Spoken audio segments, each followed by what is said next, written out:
To make French toast, and I'm going to teach you my mother's very simple recipe. This was my all-time comfort food, and I also just love it for breakfast. You're going to start with a large skillet on medium fire with a couple of tablespoons, probably about 2.5, 3 tablespoons of butter, and be prepared to add more if you need it. I've got 1 cracked egg, and I'm going to tell you, typically if I was just making this not for camera, I would just make it in this dish. You're going to need something kind of flat because you want your bread to fit. Okay, so I've got 1 egg. I'm going to whisk that up, and then full confession, I never measure for French toast. I just kind of eyeball it, but I'm thinking it's about 1/2 cup.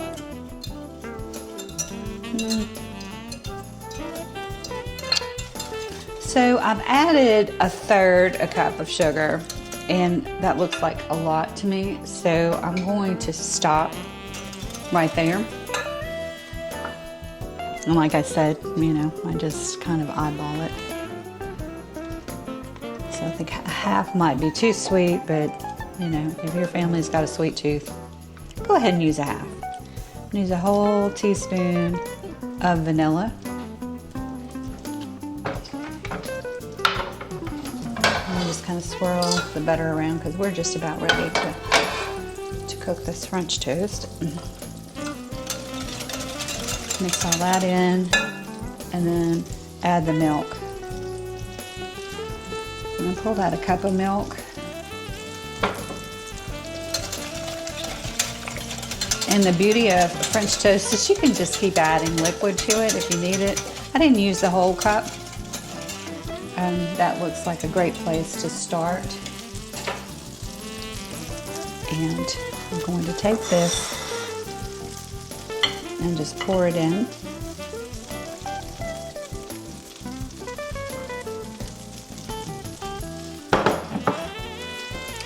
And all you do is take a piece of bread. You can use white bread, you can use French bread. We're actually using wheat bread. Just dip it in and then drain off the excess and lay it down in the butter.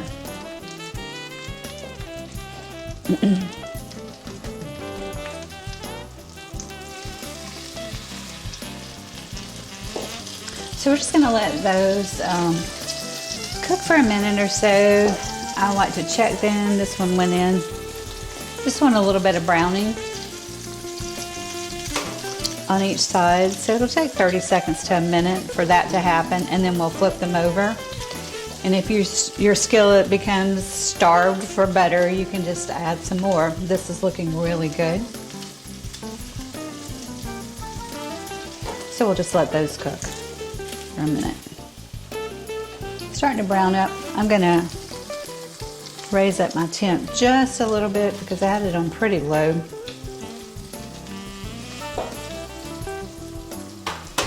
And this French toast is actually sweet enough that you don't really have to add anything. You know, I'll go out to restaurants and I'll see where they serve it with syrups or jams or whatever, and you can do that. But I'm telling you, this is fine solo, which I love.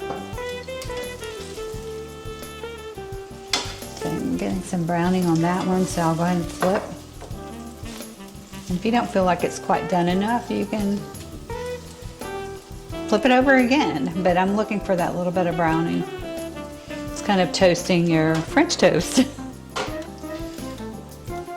So you can see I just flipped the second piece, and that's really a nice brown on that. That's really what you're looking for.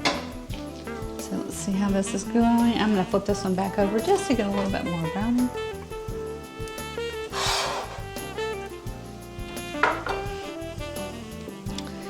And I'm going to have to reach under here and get the butter, because I'm probably going to need a little bit more butter for the next 2 pieces. That's part of the deliciousness of the French toast, is the buttery taste.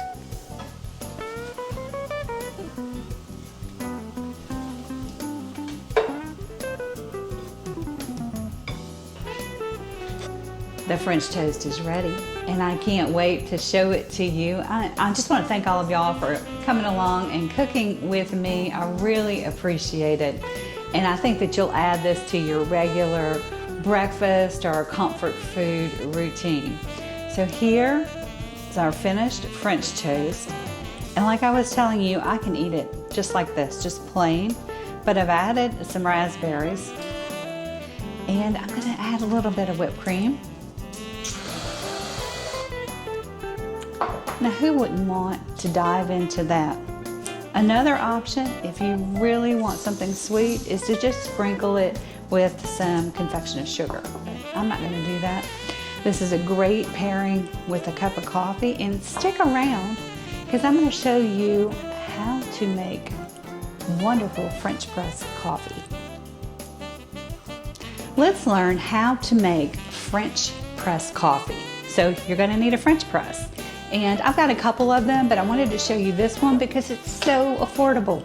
Last time I was in Atlanta, I picked it up for less than $20, and I love it. So you just want to open up your French press.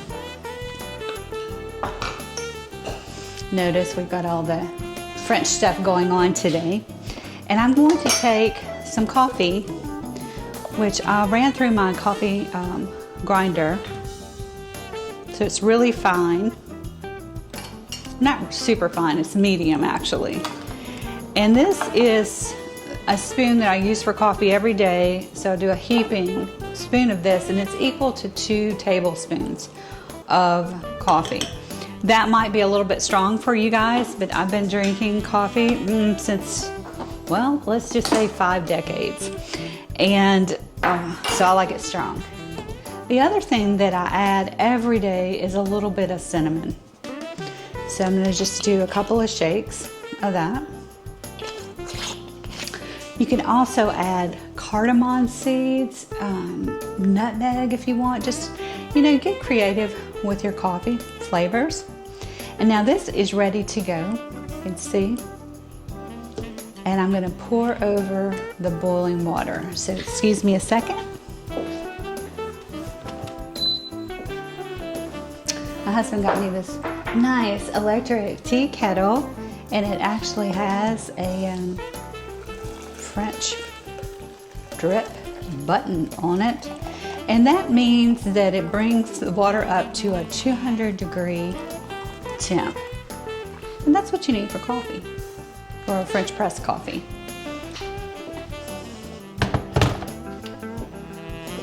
And it actually says French press on the machine.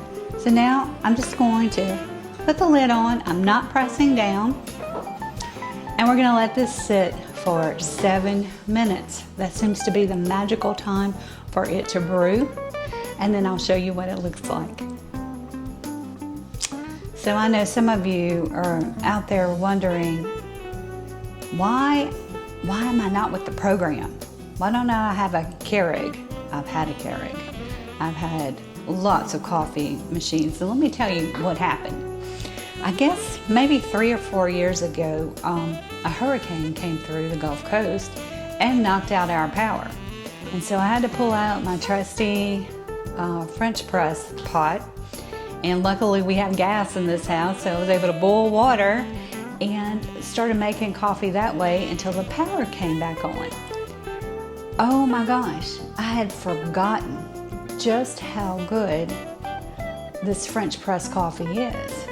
And you know, then I thought about too all of the waste that's attached to using a Keurig, and you know, the plastic that you're exposing yourself to every time you brew a cup of coffee. And I thought, you know, I'm just gonna make this a ritual. I get up in the morning, put the kettle on to boil.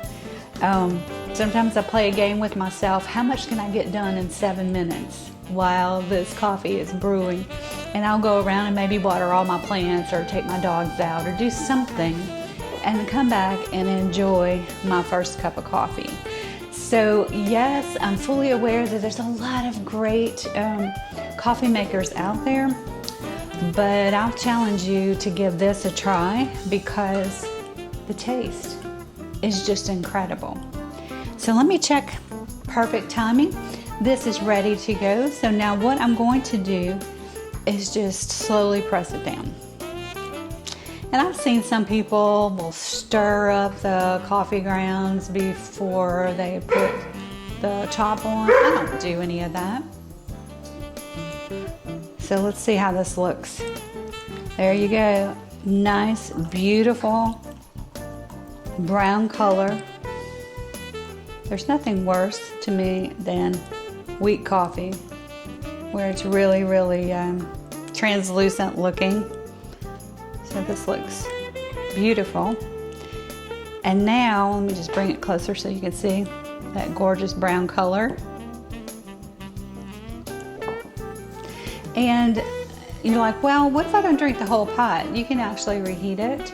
So I just put it in the microwave and reheat it.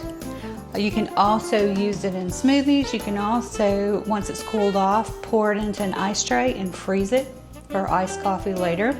So there's a lot of good uses for your coffee. Now, if you want to get a little fancy, I love using heavy cream in my coffee. And honestly, most mornings I'll just pour it in. But you can froth too at home. So you just pour it in a cup, or if you have a metal cup, that's even better. Ooh. Picked this up on Amazon for, I don't know, $15 maybe. So watch what happens. You'll get that beautiful froth, and you can make this as thick as you want it.